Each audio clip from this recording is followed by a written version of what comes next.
Welcome to the Inside Out podcast. I'm your host, Jojo, and this is where we will navigate the mess together. That is mental, emotional, and spiritual. Let's get messy.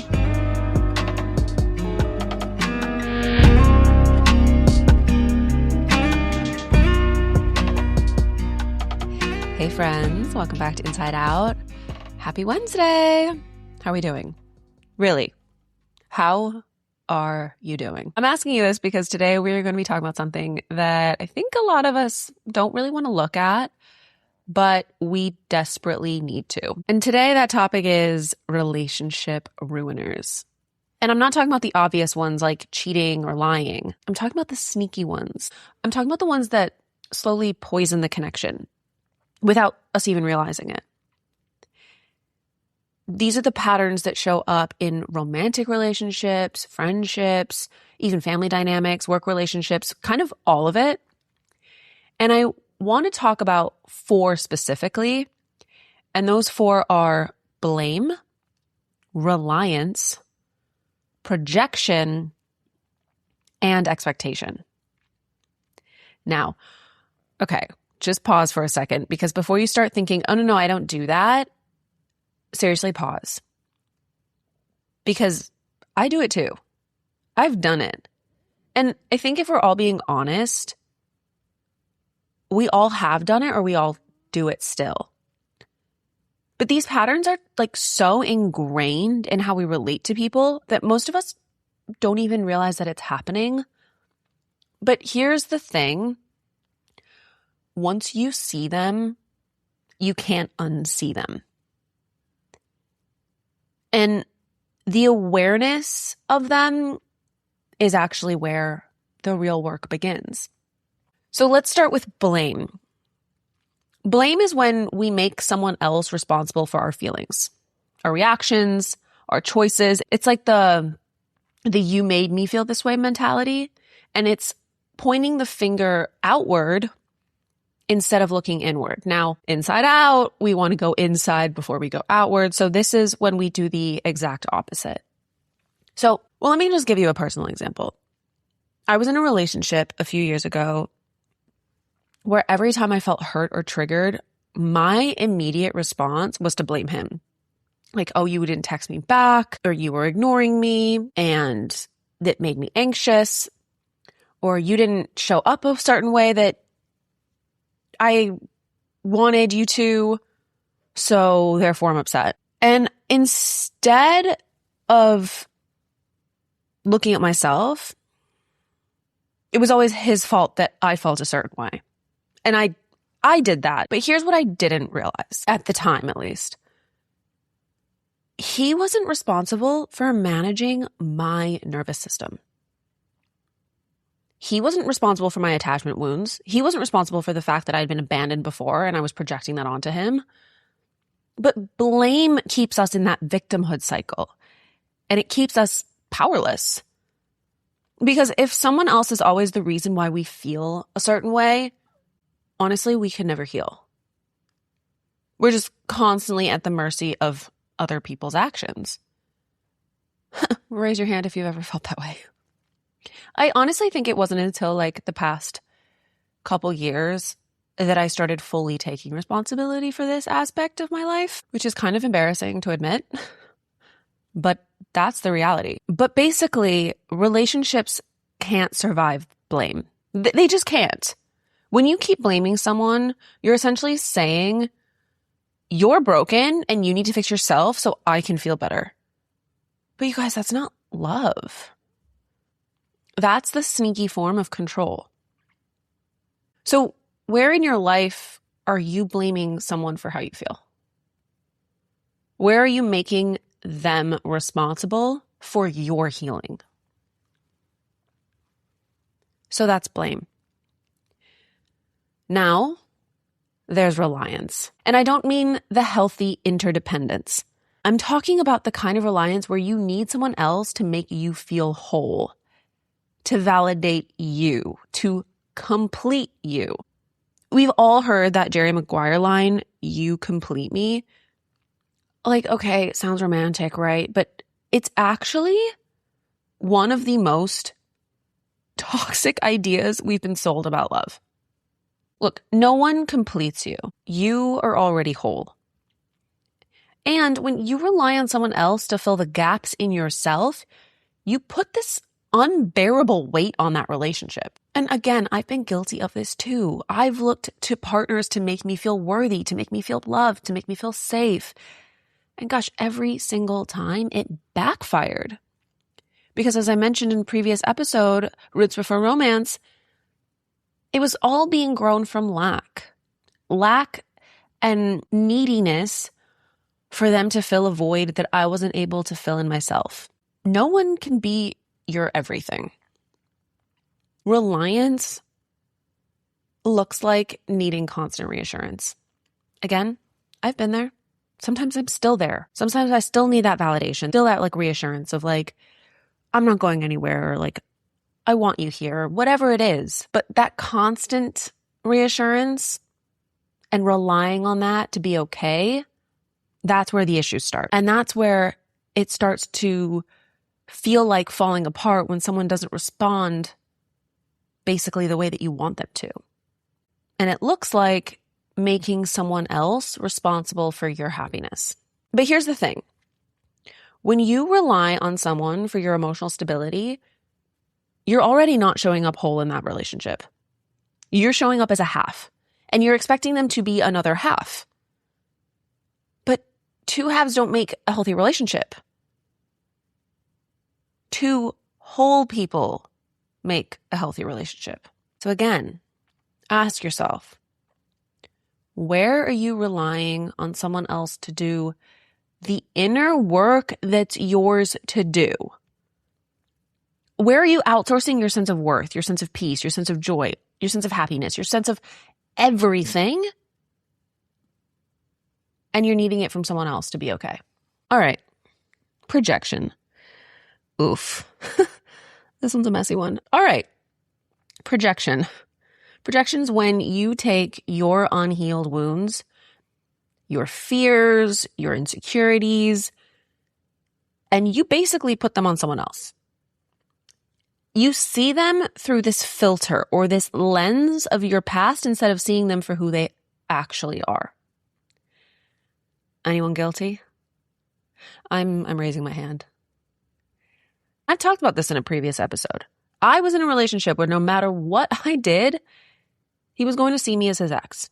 He was going to always see me as someone who was going to hurt him, someone he couldn't trust. And I spent years trying to prove that I wasn't her. But it obviously didn't matter because he wasn't going to see that the way it was. And he was seeing his trauma and he was seeing his projection. But on the flip side, I've also done this. I've projected past partners onto current partners. I've projected past betrayals onto new people that couldn't have been further from my past. I've walked into relationships with walls up so high, just assuming that everyone's going to leave and everyone's going to disappoint me in some way or another. But you know what happens when you do that? You actually create a self-fulfilling prophecy. You push people away with the fear that they're going to leave anyway. You know, when you're always like, I didn't want that to happen. I was trying to do everything to avoid that happening anyway. It's like when you're driving a car down the road. If you're looking off to the side of the road, that's where your car's going to go.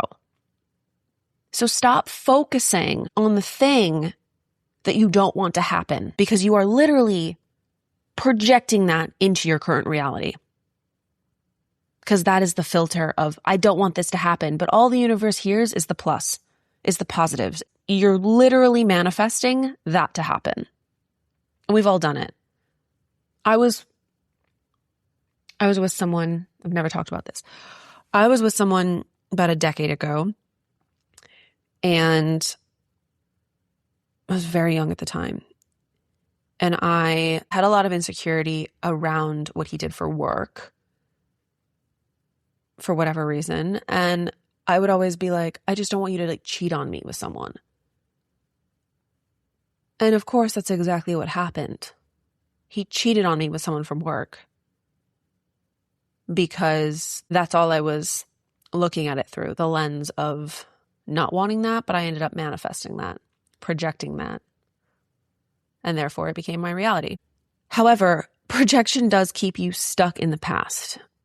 It keeps you from being present. It keeps you from actually knowing the person in front of you. And it keeps our walls up so high that we don't necessarily let anyone in. And they might be the right person, but we're too busy looking through the wrong filter and the wrong lens, and we get in our own way that we can't even see it. So where in your life are you projecting? Where are you seeing someone through the filter of someone else? And where are you making them pay for wounds that they didn't cause? Now, the final one is expectation. And I think expectation is the silent relationship killer. Expectations are these unspoken agreements that you make in your head that no one else has signed up for. It's expecting someone to basically love you the way that you love them. It's expecting them to show up the way that you show up for them. It's expecting them to read your mind and just know what you need. Expecting them to give you a gift that you gave them a gift. And it's expecting them to just be something that they literally can't be because they're not in your head. I also used to do this all the time. I'd expect my partner to know exactly what I was thinking. When I said that I'm fine, that I actually meant I'm not fine and I need you to ask me what's wrong. And I'd expect him to show up a certain way. And that if he didn't show up a certain way, that when I said I was fine and pushed him away, that he would actually walk away because he was listening to me. But then on the flip side of that, I would then get even more upset. And that was just, again, a downward spiral. I'd also expect him to prioritize the same things I prioritize. I'd expect him to literally be in my head, being a carbon copy of exactly what I needed him to be. How unfair is that? And the worst part is when those expectations weren't met, I'd be furious. I'd be mad, I'd be disappointed, resentful. But the thing is, expectations are honestly just premeditated resentment. And when you have an expectation that you don't communicate, you're ultimately just setting that person up to fail. And you're setting yourself up to be let down. Healthy relationships aren't built on expectations. They're built on clear communications, boundaries, agreements. I had a partner ask me, how do you expect this to go? Or what are your expectations with this? And I stopped him dead in his tracks and I was like, well, first of all, take away the word expectation. Expectation is going to ruin everything. It's partnership, it's communication, it's figuring out something together rather than writing a script and expecting it to be followed. It's a dance. Any relationship is a dance. But if you're in constant expectation of like, well, I want it to go this way and I want to see you this amount of time, it's like, well, hang on, there's life here that we're talking about. And I immediately shot that word out of the air and I was like, that has no room in this relationship. Because that'll be the fastest way for this relationship to get buried.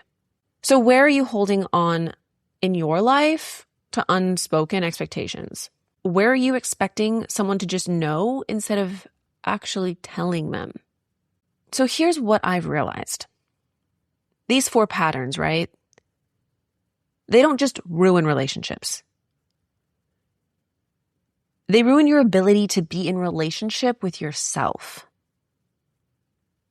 Because when you're blaming, relying, projecting, expecting, you're not actually taking responsibility for your own healing. You're not doing your work. You're making everyone and their mother responsible for your peace. So the shift is radical ownership. It's saying, this is my wound to heal.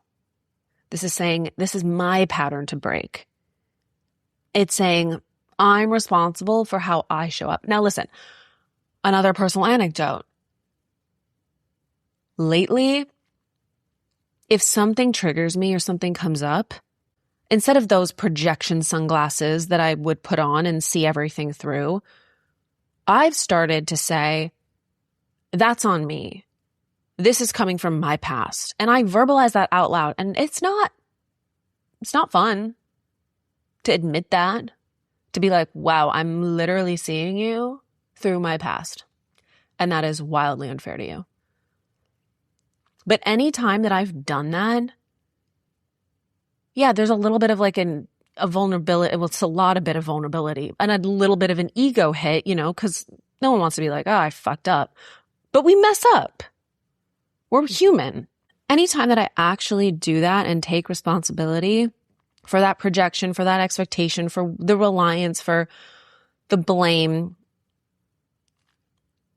the way that shift ripples throughout the relationship, and even the way the other person shows up, has been nothing I've ever experienced. But it takes two people willing to do their work. So this work literally is choosing presence over blame, wholeness over reliance. It's choosing clarity over projection. And it's choosing communication over expectation. And when you do that, when you take responsibility, what I've noticed is I've stopped destroying relationships and I've started to actually build them. So let's get messy with this, mentally, emotionally, and spiritually. Mentally, which of these 4 patterns do you recognize in yourself? Maybe it's all of them. Again, the patterns are blame, reliance, projection, and expectation. And don't lie to yourself. Let's get honest. Where is this showing up? Is it in your romantic relationships? Is it in your friendships, your family dynamics, work? Get real. Emotionally, what would you feel if you stopped doing this pattern? What would you feel if you stopped blaming? Would you have to feel the anger you've been avoiding? If you stopped projecting, would you have to grieve the past? And what if you stopped expecting? Would you have to communicate what you actually need? So what emotions are you avoiding by staying in these patterns? Really ask yourself. And spiritually, what if the right people don't need convincing? What if the right relationships don't require you to perform or prove yourself or be the perfect version of yourself? What if you trusted that when you show up whole, clear, responsible, that the people who are meant for you are going to meet you there? And that the people who can't meet you there, they'll fall away. And that's okay too. So, I'm giving you homework. I want you to pick one of these patterns: blame, reliance, projection, or expectation, and track it this week. I'm going to do it too. And I'll tell you what mine is. I'm going to pick projection or expectation. I actually haven't decided yet. I'll let you know next week what I've decided and what I did, and we'll touch base. And I want you to notice where it shows up. Notice how it feels in your body. And also notice what you've been avoiding emotionally by staying in it. And then I want you to share it with me. Comment on Substack, DM me on Instagram at _insideout.podcast. I want to have a conversation about this because this is tough work. It's messy, but we're doing it together. All right, you guys, you know where to find me at _insideout.podcast on Instagram. You can find me on Substack. All of these links are in the show notes. If this episode really hit hard for you, I want you to share it with 3 people who need to hear it. Because I guarantee that there is someone in your life that is stuck in one of these patterns and doesn't even realize it. All right, friends, have a beautiful week. Until next time, bye.